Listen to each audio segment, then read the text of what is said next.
Hello students, welcome to Educate Engineer Academy. तो पिछले session में अपन ने डिस्कस किया था एक्सपेक्टेड कट ऑफ मार्क्स, कौन सी रैंक पे क्या, कौन सा आईआईटी मिलेगा, एनआईटी मिलेगा। कंप्यूटर साइंस के बारे में डिस्कशन किया, ओवरऑल एक्सपेक्टेड कट ऑफ क्या रहेगी, लेवल कैसा था पेपर का। तो आज हम डिस्कस करेंगे किसके बारे में, data analysis and artificial intelligence के बारे में, कि पेपर का लेवल क्या था, कट ऑफ मार्क्स क्या था, पहले से कितना इजी था या हार्ड था, और मैक्सिमम प्रॉब्लम किस टॉपिक से पूछी गई। तो ओवरऑल अपन एक ओवरव्यू डिस्कस करेंगे यहाँ पे कि कैसा क्या था क्या नहीं था। तो यहाँ पे जो अगर मैं डिस्ट्रीब्यूशन देखूं क्वेश्चंस का, तो MCQ multiple choice 35, MSQ multiple select 12 and numerical answer type question 18। तो ये हो गया ओवरऑल 65 मार्क्स। ओके, तो कट ऑफ के बारे में अपन बाद में डिस्कस करेंगे, पहले देखते हैं अपन सब्जेक्ट वाइज डिस्ट्रीब्यूशन क्या था। तो ये सेकंड टाइम ही था जब आईआईटी ने कंडक्ट किया paper, previous year and this year only 2 times सिर्फ डीए एंड एआई का पेपर हुआ अभी तक। ठीक है, तो अभी तक कुछ ज्यादा ओवरव्यू या कुछ कॉन्सेप्ट निकल के आया नहीं है कि हाँ भाई एक क्या फॉर्मेट बनेगा पेपर का, किस सब्जेक्ट का क्या वेटेज रहेगा, क्या नहीं रहेगा। वो 3 या 4 पेपर लगेगा, अपने आप पता लग जाएगा कि इस तरह का फॉर्मेट रहेगा, इस सब्जेक्ट से या इस टॉपिक से ज्यादा प्रॉब्लम आने वाली है। तो यहाँ पे देखो सब, जो अगर मैं सब्जेक्ट वाइज डिस्ट्रीब्यूशन की बात करूं तो वो क्या था, अनबैलेंस था। किसी सब्जेक्ट को ज्यादा वेटेज दे दिया, किसी को कम वेटेज दे दिया। तो सबसे ज्यादा जो वेटेज था, सबसे ज्यादा जो वेटेज था यहाँ पे, वो किसका था यहाँ पे, programming and data structure 17 marks. Programming data structure algorithm की बात करूं तो इस बार जो वेटेज था ये 17 to 18 marks from data structure. अब बात करें कि लेवल क्या था यहाँ पे प्रोग्रामिंग डेटा स्ट्रक्चर का, तो देखो प्रोग्रामिंग से 3-4 प्रॉब्लम्स थी जिनका लेवल क्या था, मतलब एक लिटिल बिट टफ बोल सकते, थोड़ा बहुत अगर कॉन्सेप्ट अगर क्लियर है, आपने मच प्रैक्टिस कर रखी है, तो मुझे नहीं लगता कि पेपर जो प्रोग्रामिंग की जो प्रॉब्लम्स थी वो मच डिफिकल्ट थी। उसके बाद एक प्रॉब्लम थी रिकर्जन से थी, इजी प्रॉब्लम थी, एक स्टैक से थी, बाइनरी सर्च से थी। और अगर एल्गोरिथम की बात करूं, ठीक है, तो one of the problem is insertion sort, binary search, और इस बार डीएफएस, ठीक है, डेप्थ पर ट्रेवर्सल भी एक प्रॉब्लम पूछी गई। तो इतना कोई लेवल हार्ड नहीं था प्रोग्रामिंग डेटा स्ट्रक्चर एल्गोरिथम का, इजीली अटेम्प्ट कर सकते हैं उसके। ठीक है, तो उसके बाद आती है मैथमेटिक्स। तो यहाँ पे देखो ये भी मैथमेटिक्स का पार्ट है, calculation and optimisation, linear algebra भी मैथमेटिक्स का पार्ट है, प्रोबेबिलिटी एंड स्टैटिस्टिक्स भी मैथमेटिक्स का पार्ट है। तो अगर इन मैं तीनों को काउंट करता हूं तो यहाँ पे मार्क्स हो गए 45 प्लस इधर से और 17 मार्क्स इधर से, तो 60 प्लस तो इधर ही आ गया, कुछ करना ही नहीं है। अगर 60 या अगर 55 प्लस अगर मार्क्स है तुम्हारे पेपर में, तो definitely you are in a safe zone.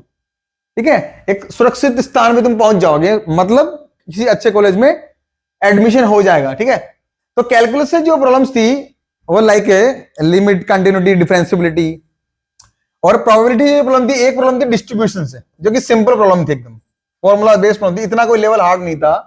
ठीक है, और लीनियर अलजेब्रा के अंदर 1 और 2 प्रॉब्लम्स थी मैट्रिक्स से, like an eigen value, eigen matrix क्या होगा। तो मैथ्स का कुछ लोग बोल रहे सर टफ पेपर था, कोई बोल रहा है सर इजी टू मॉडरेट था, तो अपन इजी टू मॉडरेट बोल सकते हैं, लिटिल बिट कॉम्प्लेक्स बोल सकते हैं। ठीक है, 1-2 प्रॉब्लम्स थी जो आउट ऑफ सिलेबस भी थी, ठीक है, जिसको एडवांस मैथ्स में अपन बोल सकते हैं। तो वो हर साल का रहता है तुम्हारा, इसमें कुछ पैनिक होने की जरूरत नहीं है। अगर कोई प्रॉब्लम मुझसे अटेम्प्ट नहीं हुई तो डेफिनेटली वो किसी दूसरे बंदे से भी अटेम्प्ट नहीं होगी, अगर 3 घंटे के पेपर में नहीं हुई तो फिर तो क्या हुआ, सब बराबर ही है, सब इक्वल ही है, मेरे से भी नहीं हुई, आपसे भी नहीं हो रही, तो मार्क्स तो बराबर ही आएंगे ना। तो उसमें कुछ ज्यादा डरने वाली बात नहीं है। ठीक है, और एप्टीट्यूड की बात हुई, एप्टीट्यूड का लेवल था वेरी इजी प्रॉब्लम थी यहाँ पे। तो यहाँ पे एप्टीट्यूड का वेटेज एवरी ईयर 15 मार्क्स था, पिछले साल भी देखा था 15 मार्क्स था, 5 प्रॉब्लम 2 मार्क्स की और 5 प्रॉब्लम 1 मार्क की। तो एप्टीट्यूड तो बहुत ही इजी था, मतलब आराम से तुम 10, 15, 20 मिनट के अंदर सारी प्रॉब्लम्स कर सकते हो एप्टीट्यूड की। उसके बाद बात करते हैं डीबीएमएस की। डीबीएमएस के अंदर 5-6 प्रॉब्लम्स थी। एक प्रॉब्लम्स थी तुम्हारी फंक्शनल डिपेंडेंसी एंड नॉर्मलाइजेशन से। उसके बाद एक प्रॉब्लम थी रिलेशनल अलजेब्रा से। ठीक है, और 2-3 प्रॉब्लम थी तुम्हारी क्वेरी से, एक्सक्यूएल क्वेरी से थी, सिंपल प्रॉब्लम्स थी। ठीक है, तो डीबीएमएस का लेवल इजी बोल सकते हैं, इतना कोई डिफिकल्ट नहीं था। और वेयर हाउस के अंदर एक प्रॉब्लम थी क्यूब से। तो डीबीएमएस का लेवल तो इजी था। ठीक है, बच्चों को जो मेन डिफिकल्टी आ रही है वो किस में आ रही है, मैथ्स वाले पार्ट में। अगर मैथ्स का पोर्शन में मिला लू तो 45 प्लस मार्क्स बन रहा है मेरा। ठीक है, और मशीन लर्निंग है। अब मशीन लर्निंग के लिए देखो क्या होता है कि इसके लिए कोई बुक ऐसी पर्टिकुलर कोई बुक नहीं है जिसे तुम रीड करके एग्जाम में अटेम्प्ट कर सको या उसको अप्रोच कर सको। डिफरेंट डिफरेंट टाइप की तुम्हारी एस्पेक्ट होते हैं जिसके अंदर अपन मशीन लर्निंग को इन्वॉल्व करते हैं। जैसे अगर तुम्हें मशीन लर्निंग में जाना है या एआई में जाना है तो पाइथन सबसे इंपॉर्टेंट है। तो यहाँ पे जब देखा मैंने तो एक प्रॉब्लम्स थी न्यूरल नेटवर्क से प्रॉब्लम्स थी, तो ये भी ऑन एवरेज था मशीन लर्निंग का पार्ट भी, ठीक है। तो ओवरऑल अगर देखा जाए पिछले साल के कंपेयर में जो पेपर था वो था easy to moderate, easy to moderate, little bit tough था तुम्हारा। तो उसके लिए अपन अगर बात करें कट ऑफ की, तो जैसे पिछले साल का अगर मैं वेट कट ऑफ देखूं जनरल कैटेगरी वो था 37 के अप्रोक्स, लेकिन इस बार थोड़ा सा डाउन हो जाएगा, ज्यादा डाउन नहीं होने वाला, 32 to 34 marks, 32 to 34 marks, OBC 27 to 29 and SC ST PWD 22 to 24। देखो अब जो हाई वेटेज है तुम्हारा, ठीक है, अब इन फ्यूचर भी तुम्हें ध्यान रखना है कि भाई डेफिनेटली 40 प्लस पार्ट तो मैथमेटिक्स का है।